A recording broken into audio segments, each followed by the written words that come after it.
तो चलिए स्टार्ट करते हैं। यहाँ पर काफ़ी लोग जुड़ चुके हैं। चलिए सभी को जय हिंद, सभी को वंदे मातरम। चलिए यहाँ पर क्वेश्चन दिया गया है कि निम्नलिखित में से किसने बादशाह शाहजहां को सुप्रसिद्ध हीरा कोहिनूर भेंट किया था। चलिए जवाब दीजिए, पहले प्रश्न का सही आंसर क्या हो जाएगा। निम्नलिखित में से किसने बादशाह शाहजहां को सुप्रसिद्ध हीरा कोहिनूर भेंट किया था। चलिए ऑप्शन आ रहा है सी नंबर, कह रहे हैं आपसे मीर जुमला ने। चलिए क्या जवाब सभी का सही है?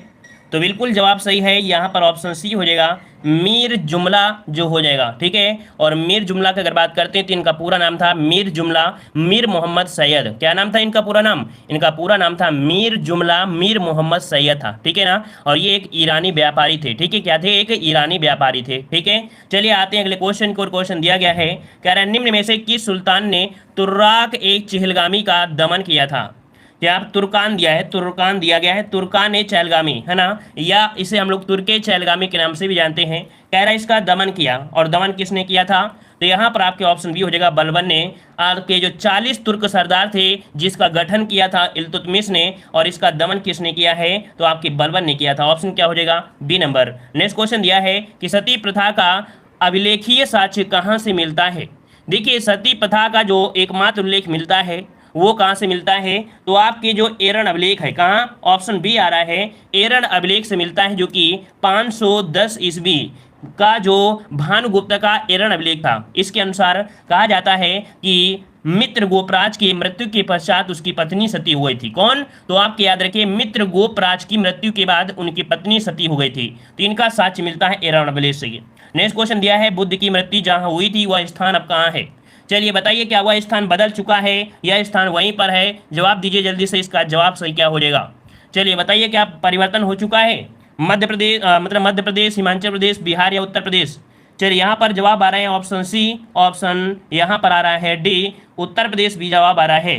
तो देखिए यहाँ पर आप लोग नंबर नहीं डाल रहे हैं तो पता नहीं चल रहा है कि आप लोग जवाब किसका दे रहे हैं, सी दे रहे हैं या बी दे रहे हैं, किसका जवाब दे रहे हैं। तो 4 का ऑप्शन बी आ रहा है, हिमाचल प्रदेश। वाह क्या बात है, यहाँ पर देखा जाए तो टैलेंट की कमी नहीं है, भरपूर यहाँ पर टैलेंट भरा हुआ है। हिमाचल प्रदेश काफी लोगों के जवाब भी आ रहे हैं, लेकिन याद रखिए इस प्रश्न का जवाब क्या हो जाएगा?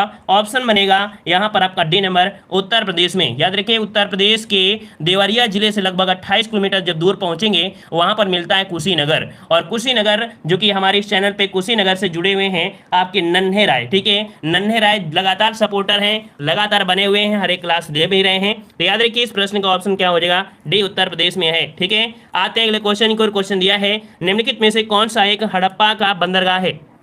चलिए बताइएगा कि यहाँ पर पूछा है एक हड़प्पा का बंदरगाह है, और हड़प्पा का बंदरगाह इनमें से ऑप्शन आपका हो जाएगा बी, आपका लोथल हो जाएगा। क्या? ऑप्शन बी हो जाएगा, लोथल हो जाएगा, ऑप्शन बी। चलिए आते हैं अगले क्वेश्चन की ओर। क्वेश्चन दिया है, निम्नलिखित कथनों पर विचार करना है। यहाँ पर दिया है government of India act 1935। Government of India 1935 के तहत क्या हुआ है, इसमें से आपको बताना है। तो पहला पॉइंट आपका दिया गया है, कह रहा आपसे कि प्रांतीय सुशासन का उपबंध था, है ना, प्रांतीय सुशासन का क्या था? उपबंध था। दूसरा दिया है एक संघीय न्यायालय की स्थापना का उपबंध था, ये भी सही है। केंद्र में अखिल भारत संघ का उपबंध, ये भी था। मतलब ये तीनों ही पॉइंट आपके दिए गए थे आपके 1935 में। तो इसका ऑप्शन क्या हो जाएगा? 1, 2, 3 आपका जवाब राइट हो जाएगा। नेक्स्ट क्वेश्चन दिया है, मैं एक समाजवादी और गणतंत्रवादी हूँ और मुझे राजाओं और राजकुमारियों में विश्वास नहीं है। यह व्यक्तित्व जो संबंधित है किससे है? ये जो आपका पॉइंट दिया है, ये दिया किसने? तो आपकी जवाहरलाल नेहरू ने। इसका राइट आंसर आपका बनेगा कौन सा? ऑप्शन डी हो जाएगा, जवाहरलाल नेहरू। इस प्रश्न का जवाब राइट हो जाएगा। नेक्स्ट क्वेश्चन दिया है, माई एक्सपेरिमेंट विथ ट्रुथ के लेखक कौन है। चलिए इस प्रश्न का जवाब दीजिएगा कि माई एक्सपेरिमेंट विथ ट्रुथ के जो लेखक हैं वो आपके कौन है। चलिए एक्सपेरिमेंट किया है, किसने किया है? तो आपके महात्मा गांधी ने। किसने? ऑप्शन बनेगा डी, महात्मा गांधी। इस प्रश्न का जवाब हो जाएगा डी नंबर। ठीक है, अगला क्वेश्चन आपसे दिया है कि लॉर्ड कर्जन के समय उग्रवाद के पनपने का मुख्य कारण क्या था। लॉर्ड कर्जन के समय यहाँ पर देख सकते हैं कि काफ़ी उग्रवादी बढ़ रहे थे, इसका कारण भी क्या था? यहाँ पर ऑप्शन क्या हो जाएगा कि बंगाल का विभाजन सबसे महत्वपूर्ण घटना थी। बंगाल का विभाजन जो रूपरेखा 19 जुलाई 1905 को जनता के सामने रखी गई थी, और इसकी घोषणा हुई थी 20 जुलाई 1905 को इसकी घोषणा हो गई थी। आते हैं अगले क्वेश्चन को। क्वेश्चन दिया गया है कि नील क्रांति का नेतृत्व निम्नलिखित में से किसने किया था। चलिए नील क्रांति का नेतृत्व जो किया वो किसने किया था।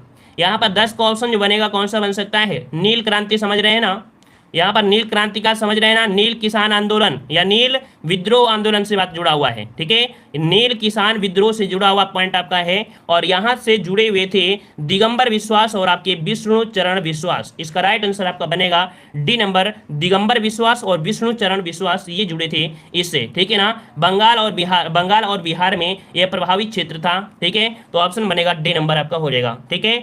और वहीं पर हम आपको बता दें कुछ आपके पॉइंट है, जैसे आपका क्या होता है मोपला विद्रोह, ये आपके कह सकते हैं मालाबार क्षेत्र से था, है ना। एक आपने सुना होगा चंपारण, इससे जो संघ संस्थापक थे महात्मा गांधी थे। खेड़ा सत्याग्रह के महात्मा गांधी थे। एका आंदोलन के आपके मदारी पारसी थे, ठीक है। तो उसी से रिलेटेड आपका है अगला क्वेश्चन दिया गया है, कह रहा है यूरोप का प्रमुख मत्स्य क्षेत्र डॉगर बैंक कहाँ स्थित है। चलिए बताइएगा कि यूरोप का प्रमुख मत्स्य क्षेत्र जो दिया है, और इस मत्स्य क्षेत्र का नाम है डॉगर बैंक। ये अवस्थित है कहाँ पर, तो ऑप्शन सी हो जाएगा उत्तरी सागर में। कहाँ पर स्थित है, तो आपके उत्तरी सागर में स्थित है। ऑप्शन बनेगा यहाँ पर आपका सी नंबर आपका हो जाएगा, जो कि मत्स्य उत्पादक प्रमुख क्षेत्र आपका है। नेक्स्ट क्वेश्चन दिया गया है, कह रहा है निम्नलिखित देशों के समूह में कौन से एक समूह को बेनिलक्स देश कहा जाता है। मतलब यहाँ पर देखिए एक नाम दिया गया है बेनिलक्स देश, है ना। इस देश में जो जुड़े हुए हैं वो कौन कौन से देश जुड़े हैं, तो बेनिलक्स की स्थापना हुई थी 1958 में। इसके बारे में समझिए तो आपको समझ में आ जाएगा। इसका मुख्यालय कहाँ पर है, बेल्जियम में है। कहाँ पर है इसका मुख्यालय, बेल्जियम में है, ठीक है ना। और इसकी सदस्य संख्या 3 थी। कौन थी, 3 कौन कौन से थे, तो ये थे बेल्जियम, नीदरलैंड और आपका लग्जमबर्ग। कौन कौन शामिल थे, यहाँ पर ऑप्शन बी हो जाएगा, बेल्जियम, नीदरलैंड और आपके लग्जमबर्ग इसमें से आपके शामिल थे। इस संगठन का उद्देश्य है क्या, व्यापार का सहयोग करना। तो अब आप समझ गए होंगे कि बेनिलक्स देश क्या है, ये 3 देशों का समूह है, ठीक है। अगला क्वेश्चन दिया गया है, कह रहा है निम्नलिखित में से कौन सी चट्टान प्रणाली भारत में नवीनतम है। चलिए यहाँ पर बताइए भारत में जो चट्टान प्रणाली है वो आपकी नवीनतम कौन सी है, विंध्य की या कुड़प्पा या धारवाड़ या गोंडवाना। इनमें से 13 का ऑप्शन बनेगा डी, जो गोंडवाना जो प्रणाली है, गोंडवाना चट्टान है, ये भारत में सबसे नवीनतम है। ऑप्शन बनेगा डी नंबर आपका हो जाएगा। नेक्स्ट क्वेश्चन आपसे दिया गया है, कह रहा आपसे माउंट आबू स्थित है। चलिए बताइएगा कि माउंट आबू जो निर्मित है ये किस प्रकार के चट्टानों से निर्मित है। यहाँ पर बताइए ग्रेनाइट से है, चारनोकाइट से है, या नीस से है, या बलुआ पत्थर से। माउंट आबू याद रखिए जो बना हुआ है नीस चट्टानों से। ऑप्शन आ रहा है सी, नीस चट्टानों से बना है। याद रखिएगा कि आपको याद होगा, आपने पढ़ा होगा कि राजस्थान में एक जिला है सिरोही। कौन सा जिला है, सिरोही जिला है, ठीक है, जो कि अरावली के विस्तार को माउंट आबू की पहाड़ियों के नाम से जाना जाता है, जो कि प्री कैम्बियन काल के क्वार्ट जो आपके हैं यहाँ से मिलते हैं। अगर हम आपसे बोलें कि माउंट आबू की सबसे ऊंची चोटी कौन सी है, तो आपका जवाब क्या होना चाहिए, आपका जवाब तुरंत आना चाहिए कि अरावली पर्वत की जो सर्वाधिक ऊंची चोटी है वो आपकी गुरु शिखर है, ठीक है। चलिए आते हैं अगले क्वेश्चन की ओर। क्वेश्चन दिया गया है 2011 की जनगणना के अंतिम आंकड़ों के आधार पर उत्तर प्रदेश के निम्नलिखित में से किस जिले में साक्षरता दर उच्चतम है। चलिए यहाँ पर यूपी के बारे में पूछा गया, हमने बताया है कि उत्तर प्रदेश स्पेशल को भी आप पढ़ते रहिए। यूपी जीके की भी क्लासें आपकी कभी कभी आप दी जाएंगी, बड़ी बड़ी लंबी लंबी क्लासें, तो उनको आप पढ़ते जाइए, क्योंकि यूपी जीके का भी काफ़ी योगदान रहेगा आपकी एग्जाम में। यहाँ पर ऑप्शन हो जाएगा ए, गौतम बुद्ध नगर, है ना, गौतम बुद्ध नगर है। ऑप्शन बनेगा ए नंबर। नेक्स्ट क्वेश्चन है भुगतान असंतुलन को दूर करने के लिए किया जाना चाहिए। इकोनॉमिक्स से क्वेश्चन दिया है, भुगतान असंतुलन को दूर करने के लिए क्या किया जाना चाहिए। तो याद रखिएगा कि ऑप्शन ए हो जाएगा राष्ट्रीय आय में वृद्धि कर दीजिए। किसमें, राष्ट्रीय आय में वृद्धि किया जाना चाहिए।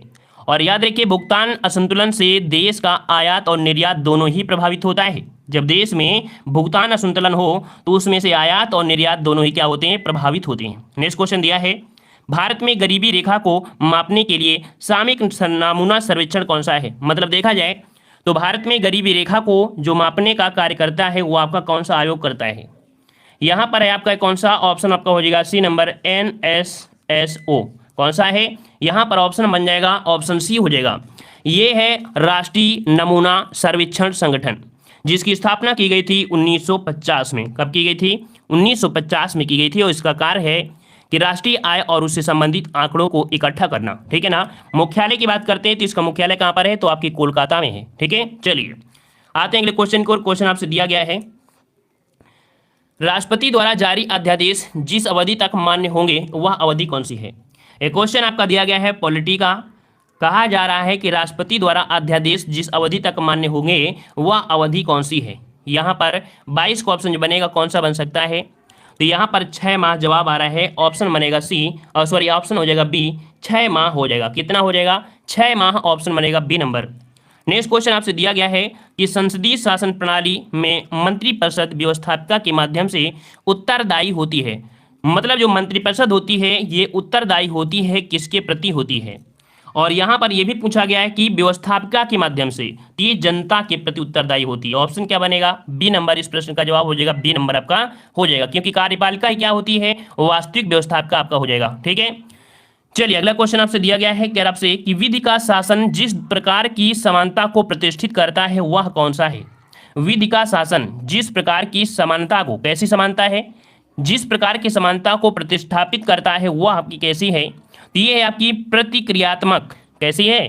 प्रक्रियात्मक है। प्रक्रियात्मक है। इस प्रश्न का ऑप्शन क्या बनेगा? बी नंबर आपका हो जाएगा। मतलब समझिएगा कि विधि के शासन का तात्पर्य यहाँ पर यह है कि विधि के समक्ष सभी समान हैं, चाहे वो किसी भी पद पर हो, चाहे बहुत ऊंचे पद पर हो, चाहे बहुत ही छोटे पद पर हो, लेकिन विधि के अनुसार क्या है? सभी क्या है? समान है। ठीक है, चलिए अगला क्वेश्चन आपसे दिया गया है कि निम्नलिखित में से किस वर्ष भारतीय संविधान की प्रस्तावना संशोधित की गई थी? जो प्रस्तावना है इसमें संशोधन जो किया गया ये कब किया गया था? संशोधन पूछा गया है। और याद रखिए प्रस्तावना में संशोधन आपका हुआ था एक बार आपके 1976 में। कब? 1976 में संशोधन हुआ था। याद रखिए कि 42वें नंबर का जो संशोधन हुआ था, ठीक है ना। और बाद में यहाँ पर कह सकते हैं संविधान की प्रस्तावना के अंग भी बन गए थे। नेक्स्ट क्वेश्चन दिया गया है, गोल्डन धान में सर्वाधिक मात्रा होती है। चलिए जवाब दीजिए, गोल्डन धान में जो सर्वाधिक मात्रा पाई जाती है वो कौन से विटामिन की पाई जाती है? ये आपके छोटे से छोटे और बड़े से बड़े एग्जामों में क्वेश्चन पूछा जाता है। यहाँ पर जवाब देना है, सही जवाब इनमें से क्या हो जाएगा? सही जवाब देना है, यहाँ पर 26 का ऑप्शन आ रहा है, यहाँ पर आपका ए नंबर। तो जवाब बिल्कुल हम लॉक कर दे रहे हैं, आपका जवाब ये हो जाएगा, विटामिन ए की मात्रा आपकी सर्वाधिक होती है जो कि आपकी गोल्डन राइस में आपकी होती है, जिसमें देखा जाए तो बीटा कैरोटीन बनाने वाला एक जीन भी यहाँ पर डाला जाता है। ठीक है ना। और आते हैं अगले क्वेश्चन की ओर। क्वेश्चन आपसे दिया गया है, निम्नलिखित में से कौन हमारे शरीर का सबसे दृढ़ भाग है? हमारे शरीर का सबसे दृढ़ भाग आपसे पूछा गया है। यहाँ पर सही राइट आंसर क्या बन जाएगा?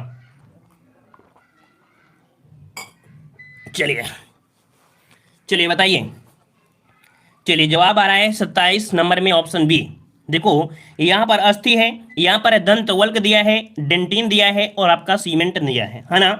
लेकिन याद रखिए इस प्रश्न का जवाब क्या हो जाएगा? यहाँ पर आपका ऑप्शन बी हो जाएगा, दंत वल्क। क्या हो जाएगा? यहाँ पर ऑप्शन बी हो जाएगा, दंत वल्क। 27 का ऑप्शन बी हो जाएगा, जिसे हम लोग इंग्लिश में बोलते हैं एनेमल।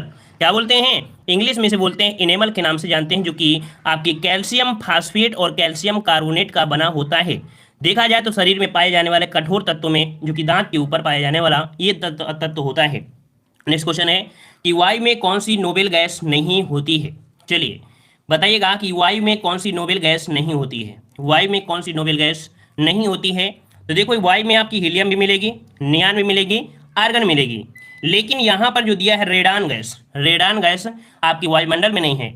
रेडान गैस कब उत्सर्जित होती है? जब भूकंप आना होता है। याद रखें कि जब भूकंप आना होता है तो उस क्षेत्र में रेडान गैस ऑटोमेटिक यहाँ पर उत्सर्जित हो जाती है, जिससे पता चल जाता है वैज्ञानिकों को कि इस क्षेत्र में भूकंप आने की संभावना है। इस कारण से ये रेडान गैस हमेशा आपको नहीं मिलेगी, ये भूकंप आने के समय देखने को मिलती है ना। अगला क्वेश्चन दिया है, सूर्य में ऊर्जा का निर्माण होता है। सूर्य में ऊर्जा का जो निर्माण होता है किसके माध्यम से होता है? तो आपको पता है सूर्य में एक प्रक्रिया होती है, नाभिकीय संलयन प्रक्रिया। कौन सी? नाभिकीय संलयन होती है। यहाँ पर ऑप्शन आपका बी हो जाएगा, यही होता है सूर्य में ऊर्जा का स्रोत होता है, जिसमें हाइड्रोजन के साथ यहाँ पर हीलियम जो नाभिक होते हैं आपस में क्रिया करते हैं और अपार ऊर्जा निकलती है। ऑप्शन आपका बी हो जाएगा। नेक्स्ट क्वेश्चन दिया है कि जब किसी पिंड को चंद्रमा से पृथ्वी पर स्थानांतरित किया जाए तो उसका क्या परिवर्तन हो सकता है? देखो एक पिंड था कहाँ पर? आपके चंद्रमा पर था, और इसे कहाँ लाया गया? आपकी पृथ्वी पर। इसमें जो परिवर्तन हुआ क्या हो गया? चलिए क्या परिवर्तन हो सकता है? तो यहाँ पर आपने देखा होगा, सुना भी होगा कि जब चंद्रमा पर जाते हैं तो उसका भार घट जाता है, लेकिन यहाँ पर चंद्रमा से पृथ्वी ला रहे हैं तो भार क्या हो जाएगा? बढ़ जाएगा और मात्रा अपरिवर्तित रहेगा। मतलब देखा जाए तो इतना बड़ा अगर है तो इतना ही बड़ा ये पृथ्वी पर भी रहेगा, लेकिन अगर ये 5 किलो का मतलब देखा जाए ये आपका 60 किलो का है तो यहाँ पर भी आपका कितना हो जाएगा इसका, है ना। तो यहाँ पर 10 ही होगा। मतलब यहाँ पर कह सकते हैं कि इसका जवाब क्या बनेगा? यहाँ पर इसकी पृथ्वी पर उसका भार बढ़ जाएगा और मात्रा अपरिवर्तित रहेगी। ऑप्शन डी इस प्रश्न का जवाब हो जाएगा, डी। नेक्स्ट क्वेश्चन दिया गया है, यहाँ पर दिया है अतीत के चलचित्र किसकी रचना है? अतीत के चलचित्र जो रचना है किसकी रचना है? यहाँ पर जवाब देना है 36 का ऑप्शन सही क्या हो जाएगा? चलिए यहाँ पर आपका जवाब 36 नंबर में आ रहा है। ऑप्शन लॉक कर दिया जाए। चलिए लॉक कर दें। सभी का जवाब आ रहा है भाई, यहाँ पर ए नंबर आ रहा है। चलिए यहाँ पर कुछ लोगों ने जवाब दिया है ए नंबर। चलिए बिल्कुल सही है, महादेवी वर्मा। क्या हो जाएगा? यह अतीत के चलचित्र किसकी रचना है? महादेवी वर्मा। ऑप्शन बन जाएगा ए नंबर। नेक्स्ट क्वेश्चन दिया है, मुहावरे तथा मुहावरे अपना सामान्य अर्थ न देकर क्या अर्थ प्रकट करते हैं? जो मुहावरा होता है, मुहावरे अपना सामान्य अर्थ ना देकर क्या करते हैं? तो यहाँ पर ऑप्शन आपका हो जाएगा ए, विशेष अर्थ प्रकट करते हैं। तो ऑप्शन हो जाएगा ए नंबर। नेक्स्ट क्वेश्चन दिया है, निम्नलिखित में से कौन सा शब्द पुल्लिंग है? पुल्लिंग शब्द आपको पहचान करना है और पुल्लिंग शब्द यहाँ पर क्या बन जाएगा? चलिए यहाँ पर भी ऑप्शन आ रहा है ए नंबर। सबके जवाब ए आ रहा है। लगता है कि इसमें से सभी जो ऑप्शन है वो आपके ए सही हैं। यहाँ पर याद रखिए, निम्न से कौन सा शब्द आपका पुल्लिंग है? वचन। वचन जो आपका है कैसा है? पुल्लिंग आपका है। ठीक है। नेक्स्ट क्वेश्चन दिया है, मैंने मेरे को सुधार लिया है। वाक्य में किस प्रकार की अशुद्धि है? यहाँ पर अशुद्धि पूछा है, कैसी अशुद्धि है? तो यहाँ पर देख पा रहे हैं कि यहाँ पर जो दिया है मैंने, ये क्या है? सर्वनाम है। क्या है ये आपका? ये सर्वनाम की अशुद्धि है। अर्थात यहाँ पर गलती दिया गया है, होना चाहिए कि मैंने अपने आप को सुधार दिया है, अर्थात सर्वनाम की अशुद्धि है। नेक्स्ट क्वेश्चन दिया है कि दिए गए विकल्पों में से बादल का समानार्थी कौन सा है? चलिए बादल का समानार्थी पूछा गया है। बादल का समानार्थी यहाँ पर बताइएगा। अंबुज दिया है, नीरज दिया है, जलज दिया है और आपका अम्बुद दिया गया है। और 40 का यहाँ पर जवाब क्या हो जाएगा? यहाँ पर देखो दा में क्या है? दा में क्या दिया है? बादल में दा है और ऑप्शन में भी क्या है? दा है। हमने बताया था कि आपके पानी में अगर दा को जोड़ा जाए तो आपके बादल के पर्यायवाची होती है। तो यहाँ पर याद रखिए अम्बुद, दा यहाँ पर है तो दा यहाँ पर भी होगा। यहाँ पर ऑप्शन क्या हो जाएगा? D number. नेक्स्ट क्वेश्चन दिया गया है, जो कि दिया गया है कि निम्नलिखित में से नेम सेक पुस्तक के रचयिता कौन है? नेम सेक पुस्तक के रचयिता पूछा है और यहाँ पर थोड़ा सा कठिन हो सकता है इस प्रश्न का आंसर। आप लोगों का जवाब याद रखिएगा, ऑप्शन बी हो जाएगा। ये है झुम्पा लाहिरी। पहली बार आपने सुना है। ये नेक सेक पुस्तक की लेखिका हैं और ये भारतीय मूल की अमेरिकी नागरिक हैं। इनका नाम है झुम्पा लाहिरी। ऑप्शन बनेगा बी नंबर। नेक्स्ट क्वेश्चन दिया है, विश्व पर्यावरण दिवस कब मनाया जाता है? विश्व पर्यावरण दिवस कब मनाते हैं? तो आप सभी को पता होगा, बच्चे को पता होगा कि ये आपके 5 जून को मनाया जाता है आपका पर्यावरण। ठीक है, जो कि आपका विश्व पर्यावरण। क्लियर है इतना? और यहाँ पर आते हैं अगले क्वेश्चन को। क्वेश्चन दिया गया है, कृषि के ग्रीन हाउस का एक तरीका जहां उन्नत ग्रीन हाउस प्रौद्योगिकी जैसे कि हाइड्रोपोनिक्स और एरोपोनिक्स का उपयोग करके शहरों में बहुमंजिला इमारतों के अंदर, मतलब यहाँ पर हाइड्रोपोनिक्स होता है जब पौधों को पानी में, है ना, और एरोपोनिक्स होते हैं जब पौधों को हवा में उगाते हैं। मतलब पानी में उगाना और हवा में उगाने की ये बोला जाता है, एक प्रक्रिया है। और कहा जा रहा है शहरों में बहुमंजिला इमारतों के अंदर वाणिज्यिक रूप से व्यवहार्य फसलों की खेती की जा रही है। और ये एक प्रकार की जो खेती है, ऐसी खेती को हम लोग बोलते क्या हैं? तो आपको होता है लंबवत खेती बोलते हैं। ये कैसी होती है? ये लंबवत खेती है। ऑप्शन आपका ए हो जाएगा, है ना। लंबवत खेती होती है। आप बिल्डिंगों में आपने देखा होगा कि पानी के माध्यम से यहाँ पर पौधे को हरा भरा बनाए रखते हैं। यहाँ पर इस प्रकार से आपका है, तो ये लंबवत खेती इसे कहा जाता है। अगला क्वेश्चन आपसे दिया है कि एक अंतर्राष्ट्रीय आंदोलन जिसका उद्देश्य है पर्यावरण की समस्या से संबंध होकर विश्व को बचाना, कौन सा है? चलिए बताइएगा। एक अंतर्राष्ट्रीय आंदोलन जिसका उद्देश्य पर्यावरण की समस्या से संबंध होकर विश्व को बचाना है और यह उद्देश्य है, ऑप्शन आपका हो जाएगा आपका यहाँ पर बी नंबर, ग्रीन पीस। क्या है भाई? ग्रीन पीस है। और इसकी स्थापना की गई थी 1971 में आपके कनाडा में की गई थी। इसका उद्देश्य है कि अमेरिका द्वारा अलास्का में किए जाने वाले नाभिकीय परीक्षण का विरोध करना। ठीक है। आते हैं अगले क्वेश्चन की ओर। क्वेश्चन दिया है, भारतीय दलहन अनुसंधान अवस्थित है। यूपी जीके का क्वेश्चन है। यूपी जीके को क्वेश्चन है, जवाब दीजिएगा। यहाँ पर दलहन कहाँ पर है? तो आपका 55 का ऑप्शन बनेगा। यहाँ पर आपका सी आपकी कानपुर में है। कहाँ पर है? आपके कानपुर में है। और इसकी स्थापना की गई थी 1983 ईस्वी को। कब? 1983 ईस्वी में। नेक्स्ट क्वेश्चन दिया है कि स्वीडन की राजधानी का नाम क्या है? स्वीडन की राजधानी का नाम पूछा गया है। चलिए, स्वीडन की राजधानी का नाम है, यहाँ पर आपका क्या हो जाएगा? स्टॉकहोम। तो ऑप्शन आपका जवाब ए नंबर हो जाएगा। स्वीडन की राजधानी का नाम क्या है? स्टॉकहोम है। वहीं पर याद रखिएगा जो आपका दिया है बर्न राजधानी किसकी है? स्विट्जरलैंड की राजधानी बर्न है। ठीक है। वहीं पर आपका जो दिया है लग्जमबर्ग, तो लग्जमबर्ग ही है। ठीक है ना। और स्पेन की आपकी है मैड्रिड। ठीक है। नेक्स्ट क्वेश्चन दिया है कि प्रत्येक 2 वर्ष के बाद राज्यसभा के कितने सदस्यगण सेवानिवृत्त हो जाते हैं? चलिए 57 नंबर में यहाँ पर आप देखिए कि राज्यसभा के 1/3 कितना हो जाएगा? 1/3। ऑप्शन आपका सी हो जाएगा, राइट। नेक्स्ट क्वेश्चन दिया गया है, ये प्रागैतिहासिक काल की चित्रकारी वाली प्रसिद्ध पंचमुखी गुफाएं निम्नलिखित में से किस जिले में हैं? याद रखिएगा पंचमुखी गुफाएं, जो कि किस काल की हैं, प्रागैतिहासिक काल की चित्रकारी वाली गुफाएं हैं पंचमुखी। और ये देखने को मिलते हैं आपके सोनभद्र में। कहाँ पर मिलते हैं, सोनभद्र, जो कि कहाँ पर है, आपके उत्तर प्रदेश में है, यूपी में है, आपके विंध्याचल और आपकी कैमूर श्रेणियों के बीच ये गुफाएं आपकी स्थित हैं। ठीक है, तो ऑप्शन बन जाएगा सी नंबर। नेक्स्ट क्वेश्चन दिया है, अंतर्राष्ट्रीय क्रिकेट परिषद अर्थात आईसीसी के नए अध्यक्ष नियुक्त किए गए हैं। यहाँ पर आपका जवाब हो जाएगा ऑप्शन डी। यहाँ पर आपके कौन है, तो आपके ग्रेग बारकरले। क्या है आपके, ग्रेग बारकरले ने अंतरिम चेयरमैन इमरान ख्वाजा का स्थान लिया है। ठीक है ना, यहाँ पर ऑप्शन क्या हो जाएगा, डी। नेक्स्ट क्वेश्चन दिया है कि राष्ट्रीय जल पुरस्कार 2020 में किस राज्य को प्रथम स्थान दिया गया। राष्ट्रीय जल पुरस्कार 2020 में किस राज्य को प्रथम पुरस्कार प्रदान किया गया है, ये है आपकी तमिलनाडु, है ना। क्या हो जाएगा यहाँ पर आपका तमिलनाडु। ठीक है,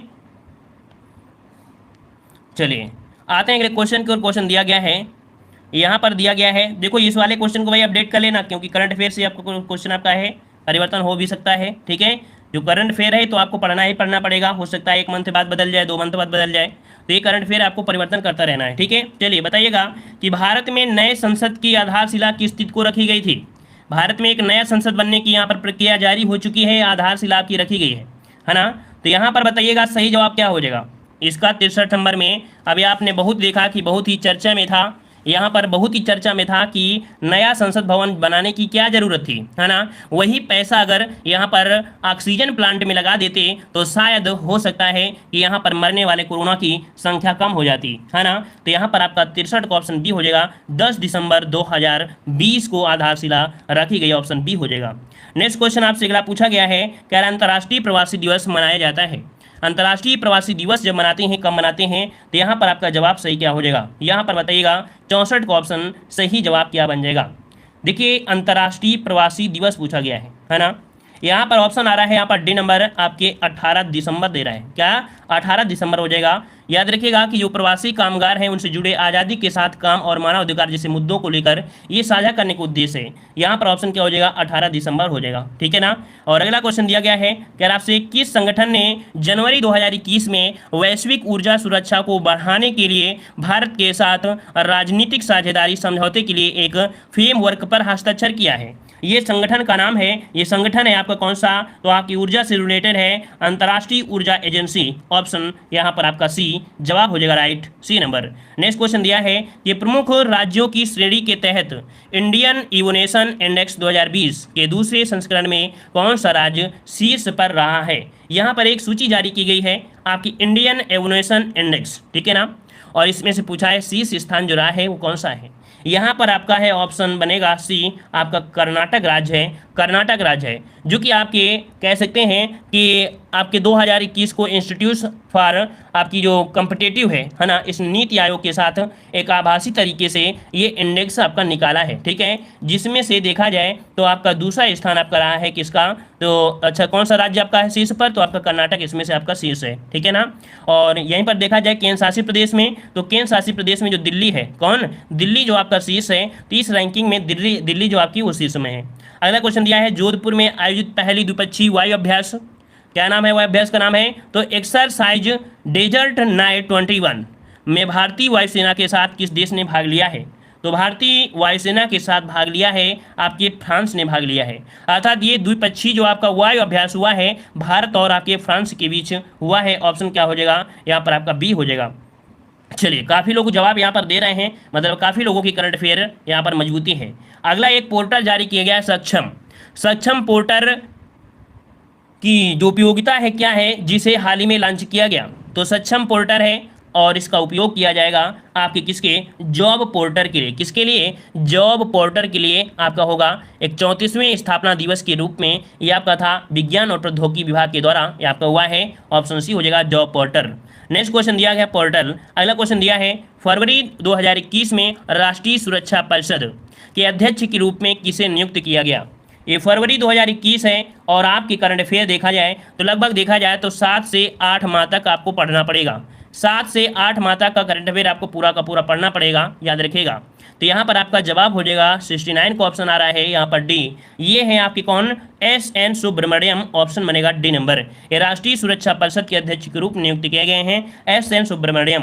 नेक्स्ट क्वेश्चन आपसे अगला पूछा गया है कि विश्व भर में सामाजिक न्याय दिवस मनाया जाता है। विश्व भर में सामाजिक न्याय दिवस, अगर स्टैटिक जीके आपकी मजबूत है, स्टैटिक जीके मजबूत है तो आपका सब कुछ मजबूत है, ठीक है ना। तो यहाँ पर विश्व भर में सामाजिक न्याय दिवस मनाया जाता है। यहाँ पर आपका 70 का ऑप्शन बनेगा, ऑप्शन बनेगा यहाँ पर सी आपके 20 फरवरी को। कब, 20 फरवरी को विश्व भर में सामाजिक न्याय दिवस मनाया जाता है, ठीक है, जो कि संयुक्त राष्ट्र महासभा द्वारा 2007 से, कब, 2007 में इस दिवस को मनाने की शुरुआत की गई थी, ठीक है। आते हैं अगले क्वेश्चन की ओर। क्वेश्चन दिया है, यहाँ पर दिया है एक जिंदगी के बारे में। यहाँ पर पढ़िए कि आपकी जिंदगी कैसी है, आपकी जिंदगी से प्यार कितना है, आप जिंदगी से प्यार करते हैं या आप जिंदगी से डरते हैं। तो गद्यांश में दिया गया है कि साहस की जिंदगी सबसे बड़ी जिंदगी होती है। ऐसी जिंदगी की सबसे बड़ी पहचान है यह है कि वह बिल्कुल निडर है, बिल्कुल बेखौफ है। साहसी मनुष्य की पहली पहचान है कि वह इस पर जो आपकी चिंता नहीं करता कि तमाशा देखने वाले लोग उसके बारे में क्या सोच रहे हैं। दूसरों की परवाह किए बगैर जीने वाला आदमी दुनिया में असली ताकत होता है और मनुष्यता को प्रकाश भी ऐसे ही आदमी से मिलता है। यहाँ पर जो दिया गया है वो साहसी मनुष्य के बारे में दिया है। तो देखते हैं कि हम पूरा गद्यांश ना पढ़ें और इसका जवाब क्या दे सकते हैं। चलिए देखते हैं। प्रयास कह रहा है साहसी मनुष्य क्या उधार नहीं लेता। तो साहसी जो मनुष्य होता है वो उधार नहीं लेता है, क्या, सपने नहीं लेता है, विचार लेगा, बुद्धि लेगा, अवसर लेगा, ये होगा। यहाँ पर आपका जवाब बनेगा कौन सा, ए नंबर, ठीक है। वहीं पर साहसी मनुष्य किसके समान होते हैं, जो साहसी मनुष्य होते हैं वो सिंह के समान होते हैं, ठीक है, वो सिंह के समान होते हैं। और कह रहा है दुनिया की परवाह किए बिना जीने वाले व्यक्ति किसको प्रकाश मिलता है। तो इनसे जो प्रकाश मिलता है वो मनुष्यता को प्रकाश मिलता है, ठीक है। और अगला दिया है लेखक ने कैसे जीवन को महान बताया है। तो ऐसा जीवन जिसमें से यहाँ पर हिम्मत हो आपके अंदर, ऑप्शन डी इसका जवाब हो जाएगा, ठीक है। अगला क्वेश्चन दिया है निम्नलिखित में से कौन सा व्यवहारिक शब्द के लिए पर्यायवाची शब्द नहीं है। व्यवहारिक का पर्यायवाची क्या नहीं हो सकता है। तो देखो व्यवहारिक में यहाँ पर कौन पर्यायवाची नहीं हो सकता, ये पूछा गया। अच्छा नहीं है ना, नहीं शब्द आपको दिया है। देखिए व्यवहारशील हो जाएगा, व्यवहार में लाने योग्य हो जाएगा, व्यवहार कुशल हो जाएगा, लेकिन आदर्शवादी ये नहीं होगा। ऑप्शन बी यहाँ पर जवाब हो जाएगा बी, ठीक है। और यहाँ पर देखो अगला यहाँ पर दिया गद्यांश कि शिक्षा मनुष्य को मानसिक और शारीरिक का उचित तालमेल करना सिखाती है ना। जो शिक्षा होती है वो मनुष्य के जो मस्तिष्क है और शरीर का उचित तालमेल करना सिखाती है। वह शिक्षा जो मानव को पाठ्य पुस्तकों के ज्ञान के अतिरिक्त कुछ गंभीर चिंतन न दे सके। यदि हमारी शिक्षा संस्कृत, सभ्य, सच्चरित एवं अच्छे नागरिक नहीं बना सकती तो उससे क्या लाभ, ठीक है। तो यहाँ पर शिक्षा के बारे में है, मनुष्य के बारे में है। यहाँ पर क्वेश्चन बताइए कि कौन सा शब्द अन उपसर्ग से नहीं बना है। ये क्वेश्चन आपका गद्यांश से ही है, गद्यांश से ही है, लेकिन यहाँ पर क्वेश्चन पूछने का तरीका पूछा गया है इस प्रकार से। कह रहा है कि उपसर्ग से नहीं है, अनुपसर्ग से। 76 नंबर में तो देखिए ऑप्शन आ रहा है सी नंबर अनपढ़, है ना। इसमें से अन आपका नहीं है यहाँ पर इस प्रकार से, ठीक है। और अगला है मनुष्य तभी सुखी कहा जा सकता है। मनुष्य तभी सुखी कहा जा सकता है जब उसे आध्यात्मिक ज्ञान हो। कैसा, आत्मिक ज्ञान आपका हो जाएगा। यहाँ पर ऑप्शन आपका बनेगा कौन सा, ए नंबर आपका हो जाएगा। ये सब आपको गद्यांश में मिलेगा। यहाँ पर देखो दिया है सुख साधन का विग्रह और समास बताइए। सुख साधन हमने गद्यांश इसलिए नहीं पढ़ा क्योंकि कुछ क्वेश्चन ऐसे थे कि बिना गद्यांश को पढ़े ही सॉल्व कर सकते हैं। तो देखो यहाँ पर 78 का नंबर आपका हो जाएगा सुखों के साधन। इसमें से आपका तत्पुरुष समास है, ठीक है। सुख साधन मतलब यहाँ पर आपका हो जाएगा कौन सा, सुखों के साधन। यहाँ पर 78 का ऑप्शन सी हो जाएगा। सुख साधन का विग्रह करेंगे, सुख के साधन क्या होगा, सुख के साधन आपका जवाब हो जाएगा, सुख के साधन। और तत्पुरुष समास आपका हो जाएगा, ठीक है। और आते हैं अगले क्वेश्चन को। और क्वेश्चन आपसे दिया गया है, यहाँ पर आपसे दिया गया है कौन सा, देखो सुख और साधन। कुछ लोग जवाब दे रहे हैं बी नंबर। तो भाई ये समझ बताइए, सुख और दुख होता है, सुख और साधन नहीं होता है, ठीक है। सुख और दुख होता है, सुख और साधन नहीं होता है। इसलिए आप द्वंद्व समास मत लगाइएगा। अगर द्वंद्व समास लगा दिए तो फिर आप समझिए कि एक नंबर आपका यहाँ पर चला गया है ना। आपने गद्यांश में कुछ नहीं सीखा, ठीक है। सुख और दुख होता है द्वंद्व में, याद रखिएगा। यहाँ पर सुखों के साधन होगा जो तत्पुरुष में आपका आएगा। और वह अशिक्षित व्यक्ति, वह शिक्षित व्यक्ति से अच्छा है जो, यहाँ पर देखो 79 का ये सब आपका गद्यांश दिया गया है, ठीक है। ये सब आपका गद्यांश है और गद्यांश से आप आसानी से पढ़ सकते हैं, ठीक है। चलिए तो इस प्रकार से टेस्ट को आपने सॉल्व किया, बड़े रफ्तार के साथ सॉल्व किया और बहुत ही यहाँ पर कह सकते हैं साहस के साथ आज आपने सॉल्व किया है। किसी को जय हिंद, वंदे मातरम।